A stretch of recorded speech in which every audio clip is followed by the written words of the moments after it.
వస్తాయి. సముద్రం అంత సమృద్ధి సముద్ర మార్గాన రాబోతుంది. హల్లెలూయా, చెప్పండి గట్టిగా హల్లెలూయా, హల్లెలూయా. రాణులు వస్తున్నాండి సముద్ర మార్గాన, ఆ నీళ్ళలో వదిలేసాడు ఆయన.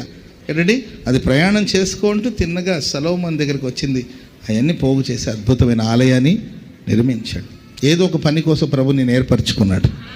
నీవు ఈ మార్గాలు అధైర్యపడొద్దు, ధైర్యం తెచ్చుకొని ముందుకు వెళ్ళిపోతూ ఉండాలి. అంతేగా ధైర్యం తెచ్చుకొని సాగిపోవాలి. రకరకాలమైన భయాలు, నేను ఒంటరివాడేమో, నా ఫ్యామిలీ ఎంతటిదనో, లేకపోతే నాకు చావు వస్తుందనో, లేకపోతే ఇక రకరకాలమైన భయాలు, మనుషులు ఏమనుకుంటారోనో, లేకపోతే నేను చెయ్యాలా, నేనా, ఇంకెవరు దొరకలేదా, ఇవన్నీ పక్కన పెట్టండి. ధైర్యం తెచ్చుకొని వెళ్ళిపోతుండండి. కావలసినవన్నీ కూడా మిమ్మల్ని వెతుక్కుంటూ వస్తుంది. హల్లెలూయా.